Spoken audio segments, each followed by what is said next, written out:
sinikele isilo senu, isilo samakhosi, hayi isilo sosopolitiki nosomabhizinisi nonontandabuka nosomathuba. Kuhlonza khona ukuthi umfula omkhulu ugcwaliswa zihoshana.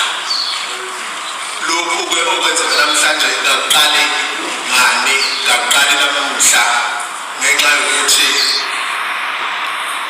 ilembe isizwe kasisibumbanga ngabantwana bebodwa. Yebo, babekhona ebuthweni njengoba eshilo nje ukuthi nabantwana bayabuthwa, babebuthwa ngasendulo, kepha kwakuzibongo nemindeni nalabo ababemele imindeni eyahlukene ababumba isizwe sikaZulu. Namhlanje njengoba nikhona nizogcwalisa wona lo mlando lowo wokuthi umfula omkhulu ugcwaliswa zihoshana. Kanjalo inkosi iyinkosi ngabantu, nabantu bangabantu ngenkosi yabo, ikakhulukazi lapha kaZulu. Njengoba umlando usifundisa ukuthi amakhosi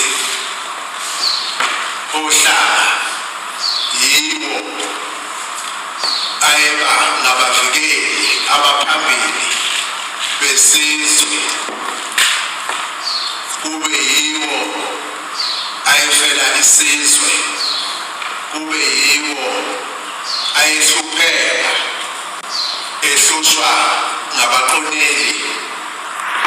Namhlanje abasekhona, kepha umehluko ungukuthi akusebona abamhlophe kuphela, bakhona nabamnyama abaqoneli.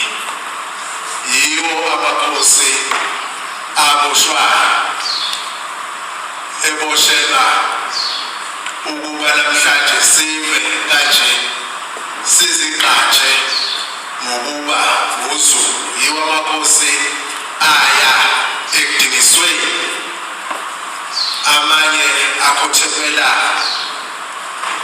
ekudingisweni. Lesi simo-ke esike sachazwa ngumntwana wasengundweni sokuba ingonyama yethu isebhaceni,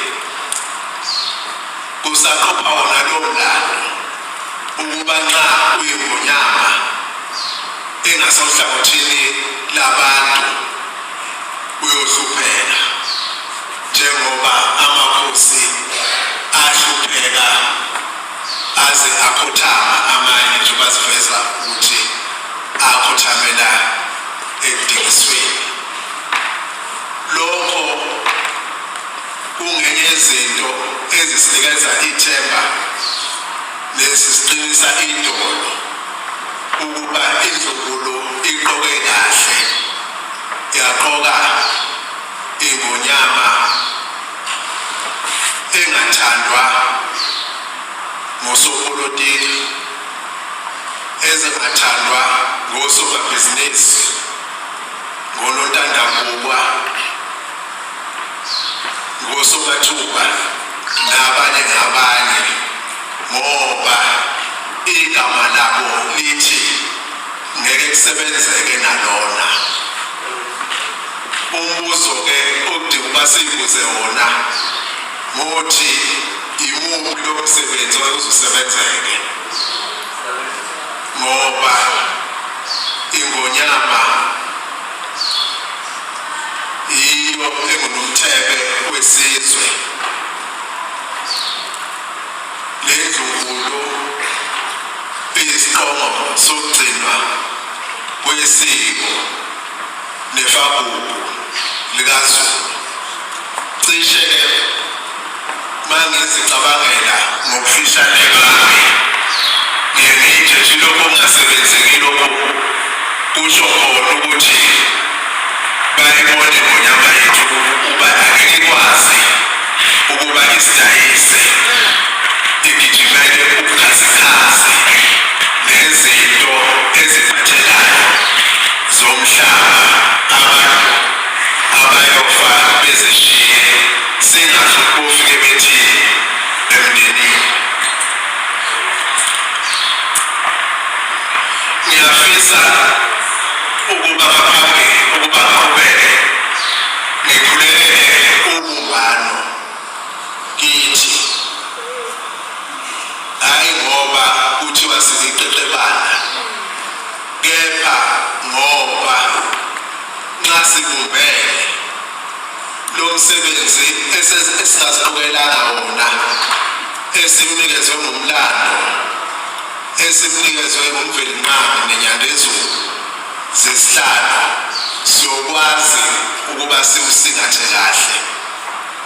Ngiyafisa ukuba lapho kukhona engangazwani naye mina singakabi kulombhidlanga, nxa eselapha ngaphakathi kakumele ukuba ngimgqoze. Nalowo engiphambane naye sesilapha kulombhidlanga kakumele ukuba ngimbuke ngaleliso ebengimbuka ngalo singakaluqali lolu hambo olungcwele, okusho ukuthi kudinga basesekane. Kakusho ukuba umbhidlanga uphumelela ngoba ulotshwe ibizo lami kuwo. Umbhidlango othile nothize nehlukene imbhidlango neminye esiyaba khona iyoqhamuka ungumqondo womunye wethu, okwethu ukuthi singawufenyisi kepha siweseke ukuze uphumelele. Okunye njengoba sikhona sazalwa sifumbethe izinto ezehlukeneyo, nomunye unobizo nekhono lakhe. Okwethu njengoba sihamba loluhambo olungcwele ukuba sesekane amakhono namakhono nobizo lomunye simeseke. Kakusho ukuba njengoba silapha uMondaba nabeNdlovu nesizwe senkosi sizokwenza into efanayo. Omunye uzoba khona phakathi kwethu ongakhulumi kakhulu nasemhlanganweni, ukuthi nxa kuyizomhlangano ezwe efike ehlale phansi engasho lutho, ephume ehambe ebuye nangolunye usuku. Kepha kakusho ukuthi ukuba khona kwakhe kakusizo ngalutho, ngoba cisho lowo esibona ngehlo lenyama sengathi kabalulekile, cisho ubaluleke kakhulu kulombhidlanga esigabeni sokomoya. Kungaba inkululeko asenzela yona kulolu hambo, noma yilabo abasegazini kuye ukusondela kwakhe okwenza ukuba lolu hambo esilihambayo lupheleliswe.